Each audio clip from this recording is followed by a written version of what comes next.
Merci de votre attention. L'actualité ce soir, ouverture ce mardi, comme prévu, de la première session extraordinaire de l'année de l'Assemblée nationale. Travaux aussitôt suspendus. Ils devraient être consacrés à l'examen du budget du Parlement, exercice 2018. Les députés se retrouvent demain, mercredi. La Marine nationale mobilisée contre la pêche illégale et non réglementée. Elle était en exercice hier dans les eaux territoriales togolaises. Enfin, la foire à Djafi édition 2017, c'est fini. Une édition marquée par le concours Pépite d'or, une récompense pour les meilleures idées de création d'entreprises dans l'enseignement supérieur. Voilà, madame, monsieur le sommaire, bienvenue. Bonsoir à tous. On ouvre cette édition par ce décret du président de la République. Vu la Constitution du 14 octobre 1992, vu le décret numéro 20009-221-PR du 19 octobre 2009 portant organisation des services de la présidence de la République et le texte qu'il a modifié décrète. Article 1er. Madame Assi Mazamaison, gestionnaire, est nommée secrétaire d'État à la présidence de la République chargée de l'inclusion financière et du secteur informel. Article 2. Le présent décret sera publié au journal officiel de la République togolaise. Décret signé du président de la République, Faure Sozimna Gnassingbé. Et dans la foulée a eu lieu cet après-midi au ministère du Développement à la base de l'artisanat, de la jeunesse et de l'emploi des jeunes, la passation de services sur le volet inclusion financière. Nous reviendrons tout à l'heure sur le sujet dans le courant de cette édition. Les adieux de Serge Nguessan au gouvernement. Le représentant résident de la Banque africaine de développement est en fin de mission dans notre pays. Il est allé réaffirmer ce matin le soutien de la BAD au chef du gouvernement, commissaire Lamplassou, qui a par ailleurs échangé avec une délégation du groupe assureur, le groupe d'assureurs en charge du projet School Assure. Les déclarations au micro de Antoinette Omovovor. En entrée d'entretien, j'ai communiqué à son Excellence le soutien de la Banque africaine de développement pour le Togo et la population togolaise. Le message du président Adesina, le président de la BAD, est que le Togo puisse poursuivre l'élan de développement que nous avons constaté ces 12 dernières années. Nous souhaitons que cet élan de changement continue et que la voie du développement empruntée par le Togo depuis les années 2005 puisse continuer. Le deuxième message est un message de félicitations au gouvernement togolais, au peuple togolais, pour les réalisations de la BAD au Togo. Lorsque nous sommes arrivés en décembre 2011 au Togo pour prendre fonction, pour ouvrir ce bureau, les engagements de la BAD au Togo étaient de l'ordre de 39 milliards de francs CFA, qui étaient à la taille du pays, en tout cas en ce qui concerne la BAD. 6 ans après, nous avons triplé ces engagements. Nous sommes aujourd'hui à 120 milliards de francs CFA. Nous allons continuer nos engagements. On a donc en troisième élément de discussion parlé des grands projets de la BAD au Togo pour les années à venir. Et comme vous le savez, le projet phare de la BAD, c'est le projet des agropoles que nous voulons réaliser au Togo. Et nous souhaitons que, avec ce projet agropole, vraiment les communautés rurales de ce pays-là puissent bénéficier des retombées de développement amorcé dans le pays.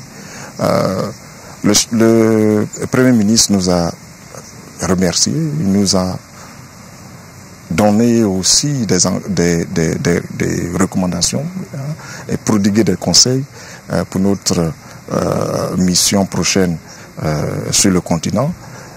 Il a remercié aussi l'institution pour le travail accompli. Donc, je voudrais rassurer les Togolais que la Banque africaine de développement va intensifier sa coopération avec le Togo et que les équipes qui restent et le prochain nouveau représentant résident qui viendra va s'assurer que cette excellente coopération que nous avons puisse aller de l'avant et profiter à tous les Togolais.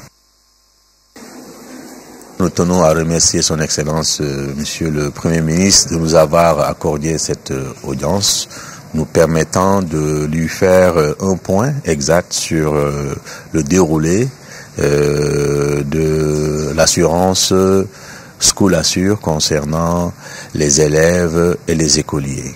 Donc nous avons été reçus par son Excellence afin de lui présenter le calendrier sur l'ensemble des étapes à venir et les étapes qui sont déjà faites pour que cette couverture d'assurance se passe dans les meilleures conditions. Nous le remercions des conseils qu'il nous a prodigués et l'échange de son expérience qui va nous permettre à coup sûr de mener bien cette mission au bien profit de la population togolaise.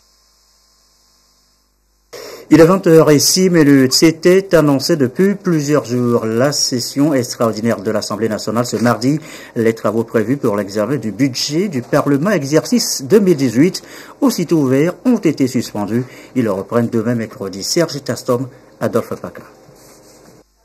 Ils ont répondu présent à cette première session extraordinaire de l'année 2017. L'ordre du jour, préétabli depuis le 18 août dernier par la conférence des présidents, était consacré au budget de l'Assemblée nationale, gestion 2018. Mais dès que le président de l'Assemblée nationale, Damat Dramani, soumet cet agenda aux parlementaires pour adoption, des objections ont été faites. Elles ont trait à l'actualité politique, en l'occurrence, le projet de révision constitutionnelle adopté en Conseil des ministres.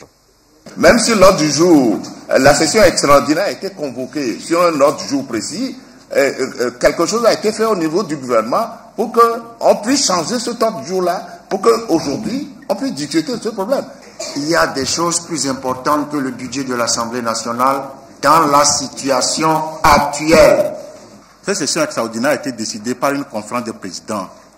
Nous avons pensé que nos collègues membres de la conférence des présidents qui sont de l'opposition devraient éclairer la lanterne de la masse pour leur faire comprendre que cette session extraordinaire a été décidée par la conférence des présidents bien avant le commencement des manifestations. Parce qu'il faut informer, il faut communiquer. Et cette communication pèse sur l'ensemble de tous les députés. Les membres de la conférence des présidents ont décidé de la date du 12, le 18 août dernier. Et cela est conforme à notre règlement intérieur. Entre le respect de la logique du règlement intérieur et l'urgence de la situation politique, que retenir? Le président de l'Assemblée nationale, Damat Dramani, suspend la séance. Je déclare une suspension de 10 minutes. À la reprise, les débats n'ont pas varié. À l'Assemblée nationale de définir son programme en tenant compte, bien sûr, des urgences. Les élus du peuple que nous sommes en sont conscients. Et nous n'allons pas déroger à notre mission régalienne, ni à notre devoir patriotique, afin d'apporter notre contribution citoyenne pour régler définitivement cette question d'intérêt supérieur de la nation togolaise.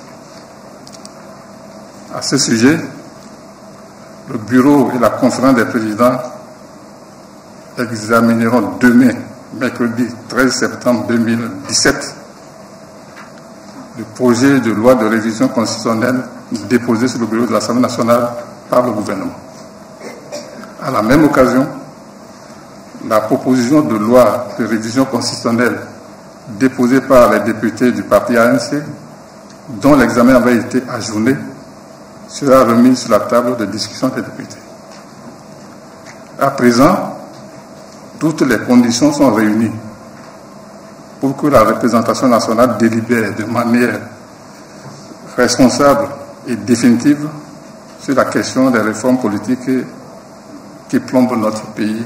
La conférence des présidents décidera donc à sa réunion de demain quelle sera la procédure appropriée et le calendrier qu'il convient de suivre pour débattre de cette question. En tout état de cause, le calendrier de l'examen des deux textes de loi de révision constitutionnelle déposés sur le bureau de l'Assemblée nationale sera rendu public.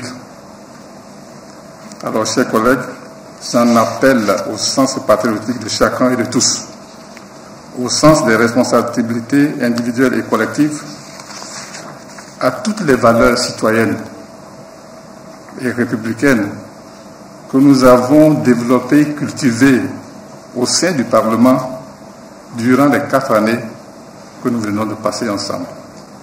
La mission dont nous sommes investis grâce au suffrage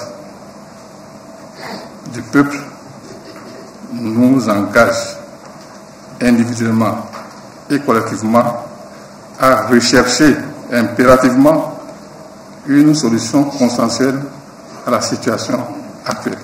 Et c'est sur ce que je suspends la séance plénière d'aujourd'hui.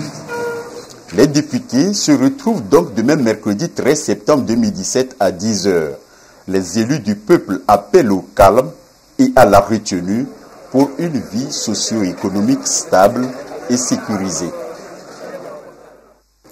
Retour sur ce décret du président de la République. Le président de la République, vu la Constitution du 14 octobre 1992, vu le décret numéro 2009-221/PR du 19 octobre 2009 portant organisation des services de la présidence de la République, le texte qu'il a modifié décrète. Article 1er, Madame Assi Mazamaesso, gestionnaire, est nommée secrétaire d'État à la présidence de la République chargée de l'inclusion financière et du secteur informel. Article 2, le présent décret sera publié au journal officiel de la République togolaise. Et dans la foulée, la passation de service cet après-midi au cabinet du ministère du Développement à la base. Le Fonds national de la finance inclusive, FNFI, quitte donc ce ministère pour le secrétariat auprès de la présidence de la République chargée de la finance inclusive et du secteur informel. Lucas Sy est pour le compte-rendu de cette cérémonie de passation. Par cette remise de documents, le Fonds national de la finance inclusive FNFI et ses produits quittent le giron du ministère du Développement à la base, de l'artisanat, de la jeunesse et de l'emploi des jeunes pour le secrétariat d'État auprès de la présidence de la République chargée de la finance inclusive et du secteur informel. Mazamaesso Assi, qui est désormais à la tête de ce nouveau département, ambitionne insuffler un nouvel élan à l'inclusion financière au Togo. Je mesure le poids de la charge qui m'a été confiée et les défis que nous devons ensemble relever pour le bien-être en fait de nos populations. L'équipe du FNFI et maintenant le secteur informel qui se joint à nous, nous ferons de notre mieux pour répondre aux attentes, aux aspirations des populations rurales et essayer de contribuer au développement social et économique qui est attendu via ces 2 instruments qui sont mis en place par le chef de l'État. En 3 ans et demi d'existence, la finance inclusive a touché plus de 800 000 personnes à travers des produits tels que l'AGICEF, l'AGRICEF et l'APSEF. À cela s'ajoute l'assurance FNFI. Nous avons lancé déjà 5 produits. Le premier produit, après il y a eu les 3 produits AGICEF plus APSEF, mais aussi les produits saisonniers, les produits BAD et le produit assurance, vous voyez. Et nous avons surpris beaucoup parce que les gens, beaucoup n'y croyaient pas du tout. Est-ce que ça va être fait? Mais vous avez été les premiers à croire en cela et ensemble, nous avons réalisé l'impossible. Et nous avons aussi réussi à lancer des produits qui sont innovants, je dois dire, et qui sont des réponses très adaptées à des besoins parce que nous avons réussi à nous ajuster aux attentes des populations. Nous étions présents sur le terrain, nous avons organisé des bénéficiaires et nous avons réussi à convaincre des partenaires. En plus de l'ancrage institutionnel que connaît le FNFI, il couvre 85% des villages du Togo avec un taux moyen de remboursement de 90%.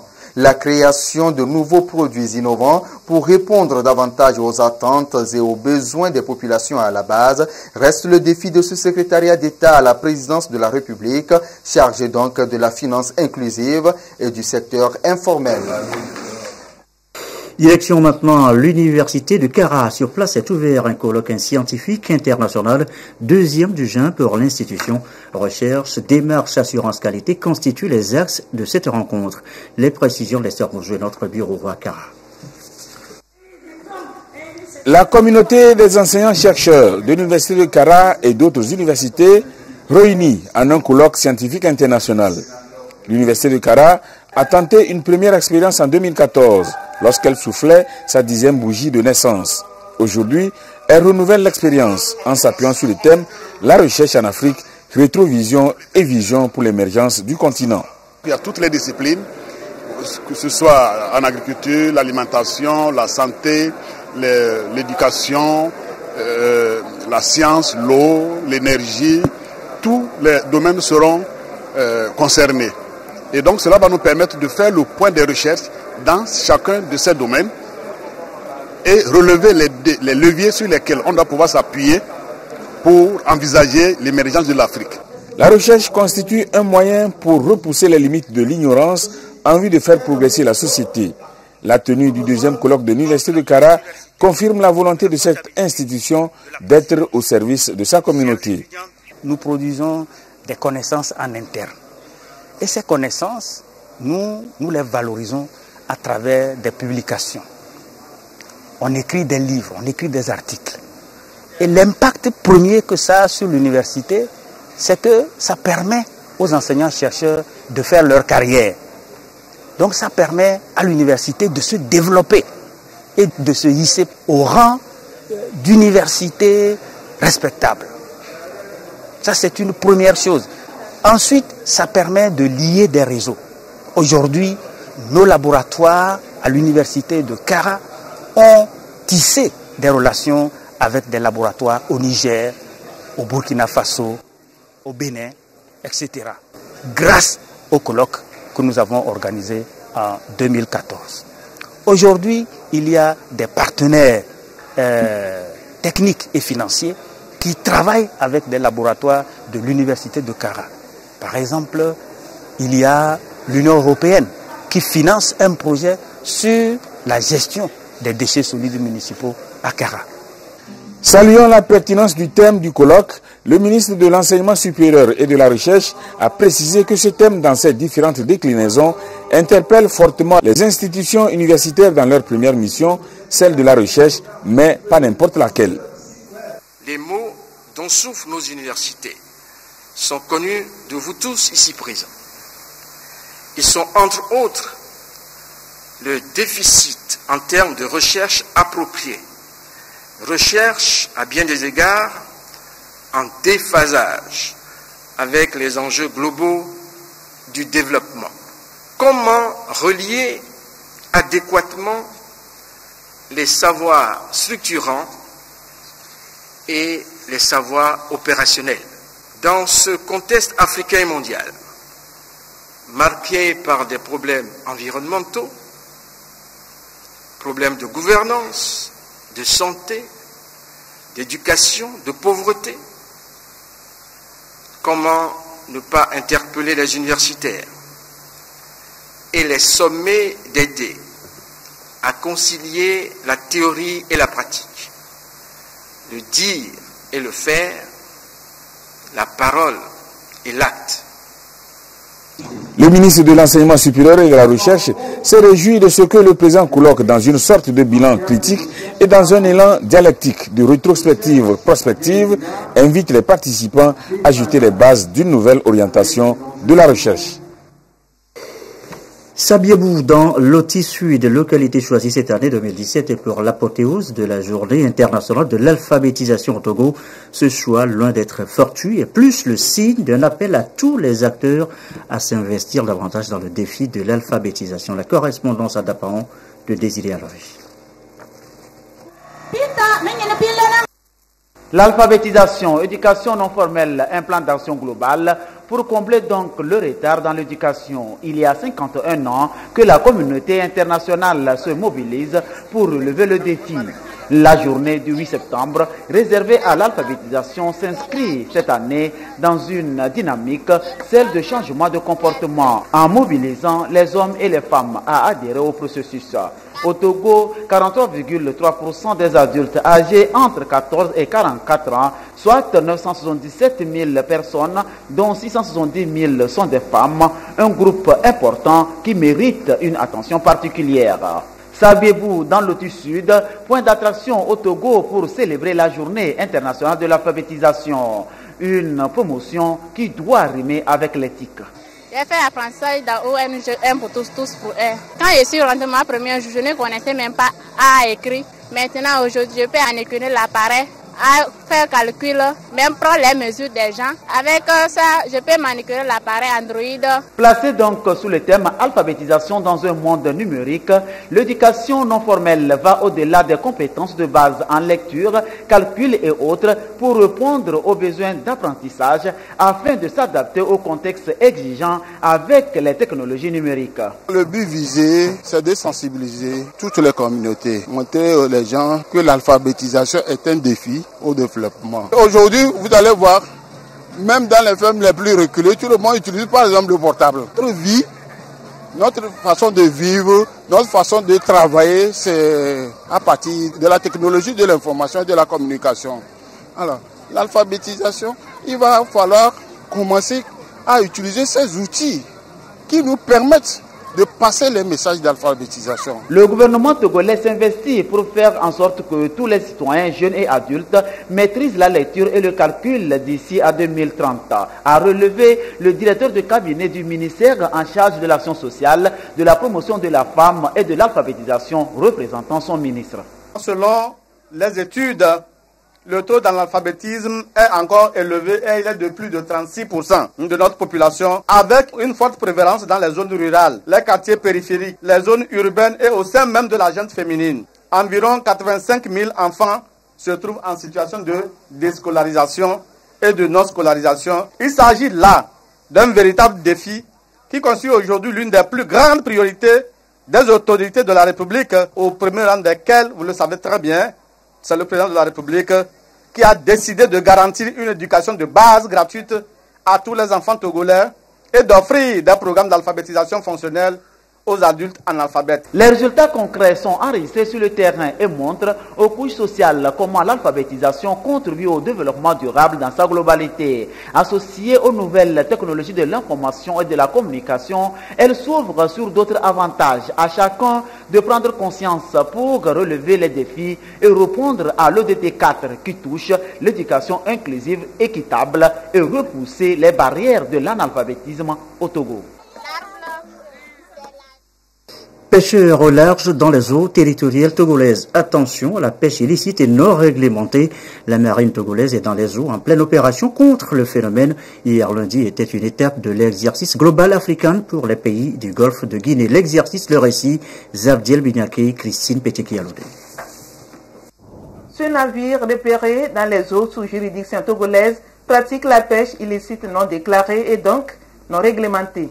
La confirmation est arrivée au bout de cette opération conduite par cette force opérationnelle en mer qui l'a interpellé et identifié.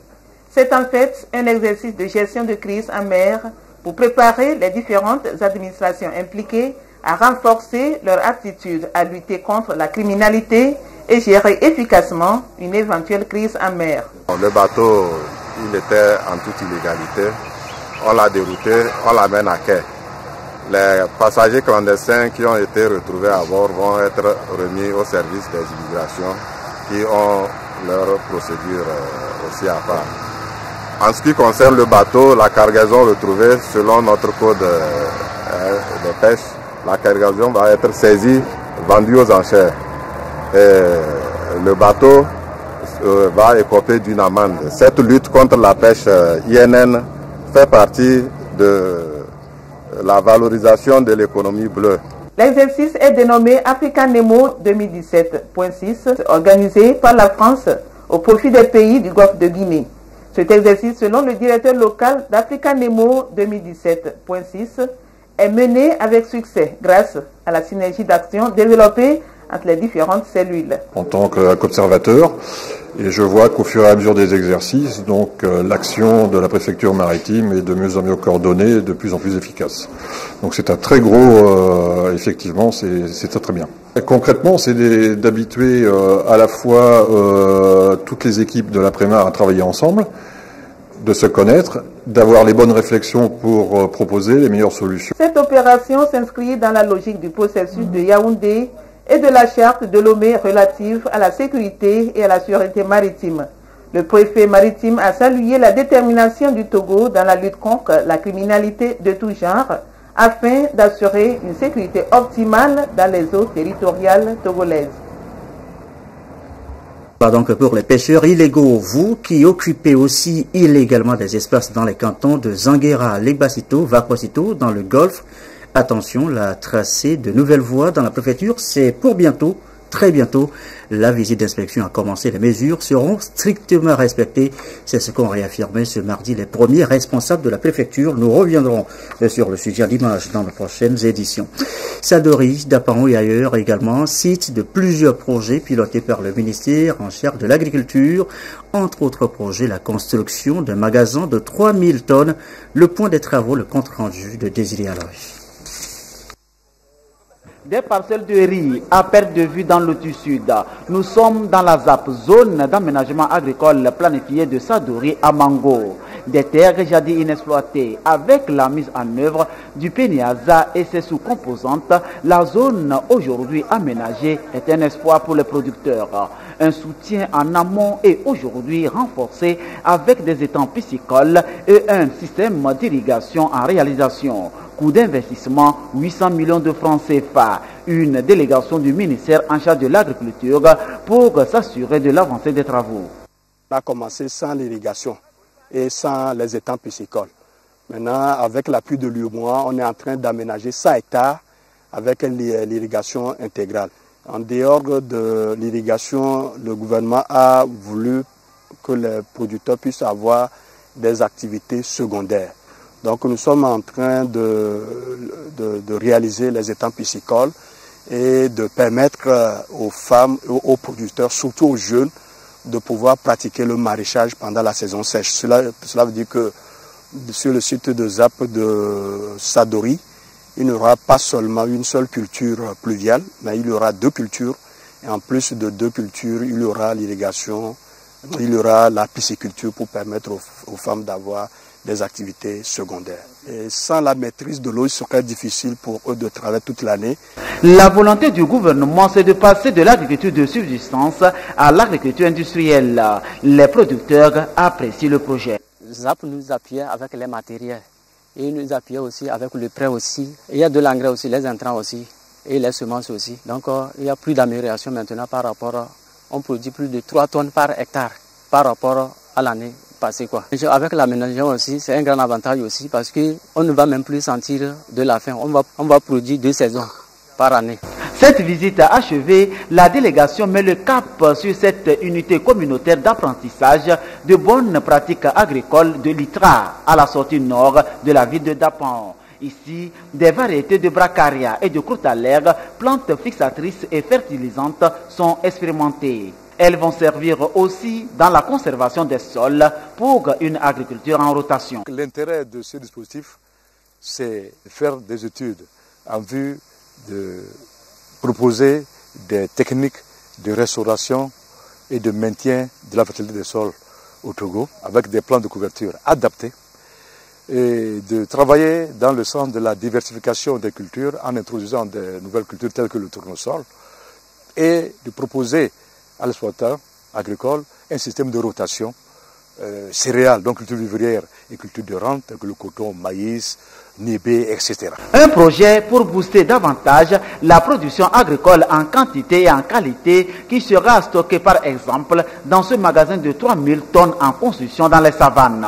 Financé par l'UEMOA à hauteur de 272 millions de francs CFA, il a fait aussi objet de visite. De la ZAP Sadori au magasin de stockage en construction à Dapan en passant par ITRA, ce sont des actions concrètes que pose le gouvernement togolais pour assurer la sécurité alimentaire. Nous avons vu que les travaux avancent convenablement. Le souci du gouvernement, c'est vraiment d'assurer le bien-être à la population.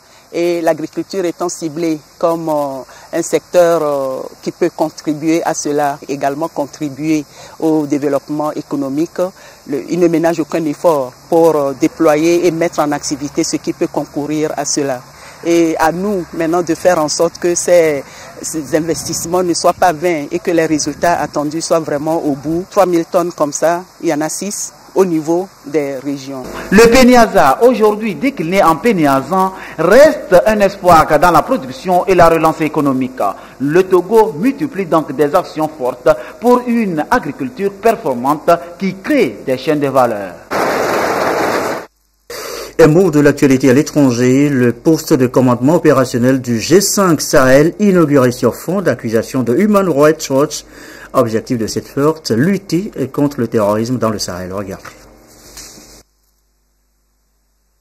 Le président malien a procédé à l'inauguration du poste de commandement opérationnel de la force G5 Sahel, regroupant le Burkina Faso, le Mali, la Mauritanie, le Niger et le Tchad. C'est à Sévaré, dans la région de Mopti, au centre du Mali, que le commandement de cette force sera désormais basé. Cette force devrait se composer de 5000 hommes, avec pour commandant le général malien Didier Dakou. Le chef de l'État Ibrahim Boubacar Keïta se dit confiant quant à l'atteinte des objectifs de cette force. Hors du soutien de cette force conjointe du Sahel, le peuple va reprendre espoir et courage. Et sa force de résilience va se manifester de plus en plus, de mieux en mieux. On l'a vu récemment. Donc c'est au fond une visite qui suscite en moi beaucoup de satisfaction, beaucoup d'espoir. Basée au cœur d'une région en proie aux attaques terroristes, cette force devra contribuer à la lutte contre le terrorisme et le narcotrafic. Le chef de l'État malien, président en exercice de l'organisation sahélienne, salue la confiance placée en son pays pour abriter le siège. C'est d'abord une grande confiance. Et en ce pays-là, un signe, un clin d'œil, pour que le Mali sache qu'il n'est pas seul. Il n'a jamais été seul. Tous ces pays-là ont été avec nous dès l'abord, ont toujours été présents, dès la MISMA aujourd'hui. Au G5 Sahel, nos pays frères sont là, nous ne sommes pas seuls. C'est heureux.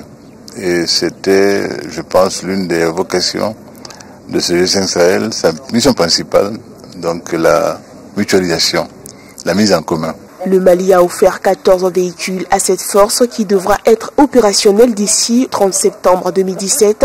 Rappelons que sur les 423 millions d'euros nécessaires à la matérialisation de cette force, seuls 108 millions ont déjà été annoncés par les 5 pays composant la force, l'Union européenne et la France. Retour chez vous dans le reste de l'actualité, la foire à Djafi, c'est fini, bien fini pour la 6e édition. Le bouquet final, eh bien c'était ce concours Pépites d'or pour identifier et accompagner les meilleures idées de création d'entreprise. Samuel Debé, Tabitessi à Capo.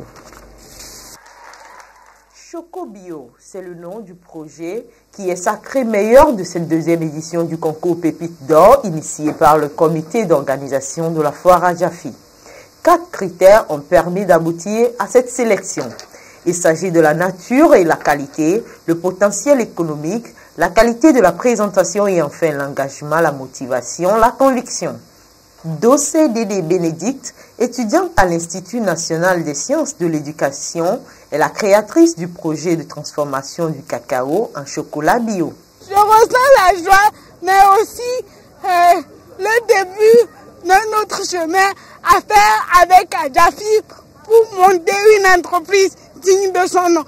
C'est un chocolat en poudre disponible pour faire le thé, non seulement pour les gâteaux, en bref, tout ce qu'on peut faire avec le chocolat. Pour les organisateurs, cette 2e édition a toute sa raison d'être, tant le besoin se fait sentir en matière d'initiative en faveur de la création d'emplois.